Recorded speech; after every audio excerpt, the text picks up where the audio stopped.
اور وہ گناہ معذرت کے ساتھ جسے آج گناہ سمجھا ہی نہیں جا رہا، جسے اپنی خوبی سمجھا جاتا ہے، جس میں مہارت پیدا کرنے کی کوششیں کی جاتی ہیں، اور جس گناہ کو کرنا اپنا حق گردانا جاتا ہے، جس سے ہماری محفلیں خالی نہیں ہیں، ہمارے گھرانے خالی نہیں ہیں، وہ گناہ ہے غیبت کرنا۔ غیبت کرنا، پھر کہہ رہا ہوں غیبت کرنا۔ غیبت کیا ہے؟ کسی شخص کے بارے میں ایسی بات کرنا، کسی شخص کے بارے میں ایسی بات کرنا جو اس شخص کو ناگوار ہو، اسے پسند نہ ہو کہ میرے بارے میں یہ بات کی جائے۔ حضور اکرم صلی اللہ علیہ وسلم سے ایک صحابی نے پوچھا، اللہ کے محبوب اگر اس شخص میں وہ برائی موجود ہو جو ہم لوگوں کو بتا رہے ہیں تو پھر تو یہ سچ ہوگا نا، پھر تو غیبت نہیں ہوگی نا، کہ کسی شخص میں کوئی برائی، کوئی کمی، کوئی نقص، کوئی عیب موجود ہے اور ہم اس کے بارے میں لوگوں کو مطلع کر رہے ہیں تو یہ تو غیبت نہیں ہوگی نا، یہ تو سچائی ہوگی۔ حضور اکرم صلی اللہ علیہ وسلم نے فرمایا اگر اس شخص میں وہ عیب ہے اور تم لوگوں کو بتا رہے ہو، یہی تو غیبت ہے۔ اگر عیب نہ ہو پھر تم اس کے بارے میں کوئی بات کرو تو یہ غیبت بھی ہے اور الزام بھی ہے، اس کا گناہ ڈبل ہو جاتا ہے۔ اور غیبت کیا ہے؟ حضور اکرم صلی اللہ علیہ وسلم نے فرمایا یہ زنا سے بھی بڑھ کر برا کام ہے، اس لیے کہ زنا ایسا کام ہے، ایسی برائی ہے، اللہ ہم سب کی حفاظت فرمائے، کبھی اللہ ہمیں یا ہماری اولادوں کو اس برے گناہ کے، برے کام کے قریب نہ لائے۔ لیکن اگر کسی سے غلطی سے یہ ہو بھی گیا، وہ اللہ سے معافی مانگے گا، اللہ معاف فرما دیں گے۔ لیکن اگر غیبت کر لی عزیز دوستو تو یاد رکھیے غیبت کا تعلق دوسرے کی ذات کے ساتھ ہے، جب تک دوسرے سے معافی نہیں مانگیں گے اللہ بھی معاف نہیں کرے گا۔ اس لیے حضور اکرم صلی اللہ علیہ وسلم نے فرمایا اس کی شناعت، اس کی برائی زنا سے بڑھ کر۔ اور غیبت کے ساتھ یہاں میں ایک بات اور جوڑوں، میں نے کیا جوڑنا ہے، قرآن کریم نے جوڑی کہ ہمارے معاشرے میں عام طور پر اس بات کو بھی بہت پھیلایا جاتا ہے کہ فلاں کا مذاق اڑا، چونکہ ہماری اس سے سیاسی مخالفت ہے تو لہٰذا اس کا مذاق اڑانا ہمارے لیے جائز ہو گیا، چونکہ وہ دوسرے مسلک کا عالم ہے لہٰذا اس کا استہزاء کرنا ہمارے لیے جائز ہو گیا۔ ایسے برے برے الفاظ، ایسے سطحی الفاظ جو انسان اپنی ذات کے لیے استعمال کرنا پسند نہیں کرتا وہ ہم دوسروں کے لیے استعمال کرتے ہیں، ان کا مذاق اڑاتے ہیں، ان پر لطائف بناتے ہیں، ان کی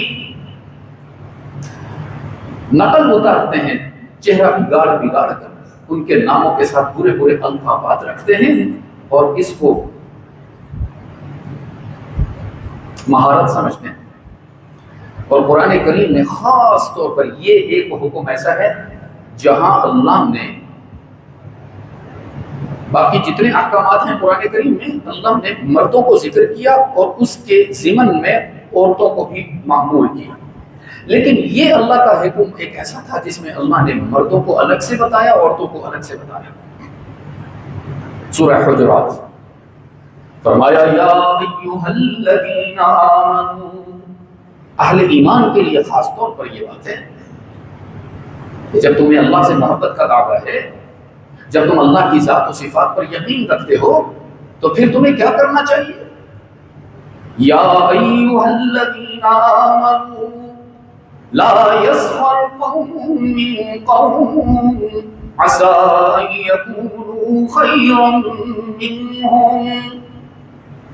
کہیں اپنے تقوی کے جوش میں، کہیں اپنی مہارت کے جوش میں، اپنی چرب زبانی کا استعمال کر کے اپنے بھائیوں اور بہنوں کی عزتوں پر حملہ نہ کیا کرو، اس لیے کہ تمہیں معلوم نہیں کہ اللہ کے ہاں تمہارا مقام زیادہ بلند ہے یا اس کا مقام زیادہ بلند ہے۔ وَلَا نِسَاءٌ مِّن نِّسَاءٍ عَسَىٰ أَن يَكُنَّ خَيْرًا مِّنْهُنَّ، اور عورتوں کو بھی اجازت نہیں کہ وہ اپنی بہنوں، اپنی رشتہ داروں، اپنے ملنے ملانے والوں کا مذاق اڑائیں، ان پر تنقید کریں، ان کی ہوٹنگ کریں، ان پر جوکس بنائیں، عسیٰ ان یکن خیرا منہم،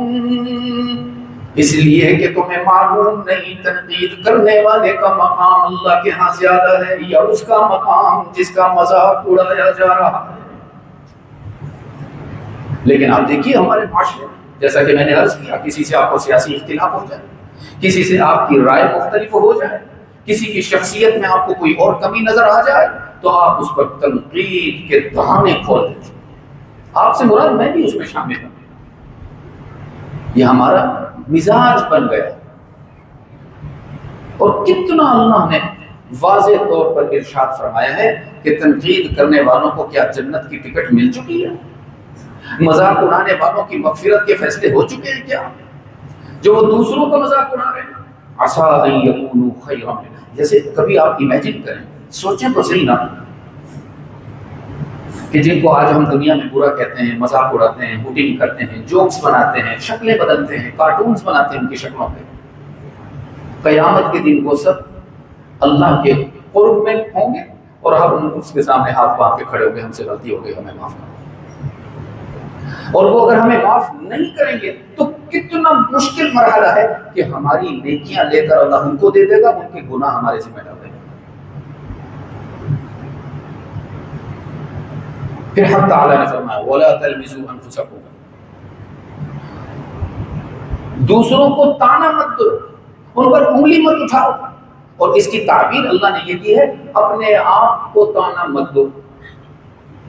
کتنی عجیب بات ہے، ہم تو دوسروں کو طعنہ دیتے ہیں، اللہ کہہ رہے ہیں اپنے آپ کو طعنہ مت دو۔